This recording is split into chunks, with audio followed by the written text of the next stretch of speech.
duguuggaa sanyiiti. Ajjechaa suukanii gocha seeran alaa ilma rasaasan mataadhaan abbaan dhaabatee ilaala. Abbaan ilma isaa guddisee rakkataa du'a isaa ilaaluuf hiriiraan dhaabata. Osoo garaan gubatuu imimmaan harcaasee kashilabbeen rasaasan mataa addaan facaase. Sirni nama nyaataan bare dhiiga namaa dhiiga jiiksee dhugaa galgalaa ganama. Shiftaa fi kashilabbeen biyya shororkeessee qeerroon kenna dhumee kun biyyarraa dheesse.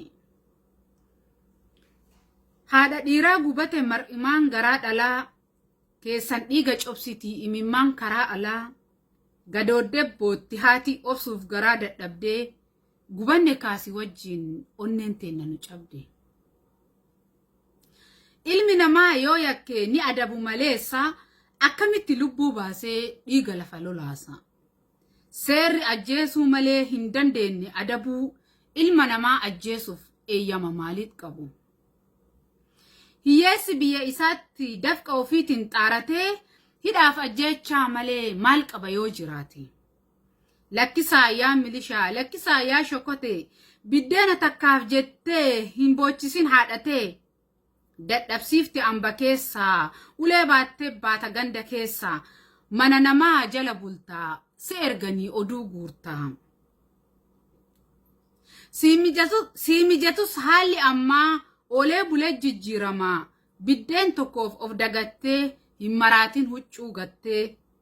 Sirni qeerroo meeqa nyaate, wayyaane nuu ima kaate, jiruu har'aa dhugaa seetee hin utaalin akka feete.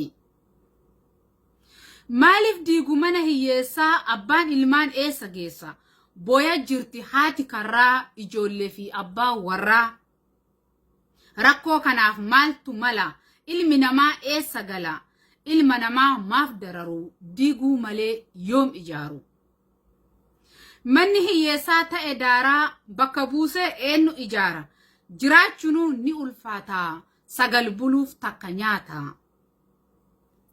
Dhagaa dayfa cobsee ilmaan guddisuuf of agabsee mee kanatu of danda'a? Jiruuyyuu dadhabee ba'a. Isiin ulfaa isiin deettuu rakkattullee naman geettu. Manan qabdu ala galti goda ciifti akka allaatti. Ilma namaa maaliif nyaaru? Kana diigaa kam ijaaru? Milisha dhiita afaan qabee ilmi namaa jiruu dadhabee. Gibira moo gidiraadha? Gatiin lukkuu gibira geetti. Lukkuun immoo marga dheeddi. Meeqa ta'a gatiin lukkuu? Maaliif boochisan imimmaan cubbuu? Ilma namaa maaf darara? Mana diigaa akka safaraa, manan qabu ala galaa, gibira immoo maal kafala? Jiruun isaa dararamaa, horeen qabu akka namaa, midhaan hin gahu akka durii, gibira lukkuutiif mirgoo gurgurii.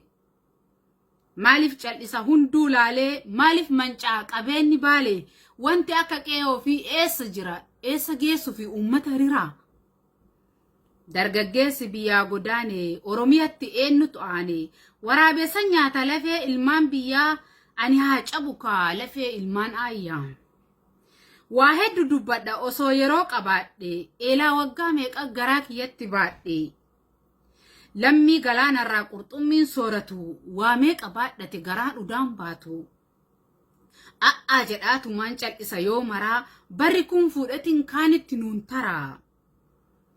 Mootiin ardiif samii hojjetu waan fedhu, rakkoo nurraa fuudhee gahe nuun haa jedhu. Leellistuu Sabaati Galatuu.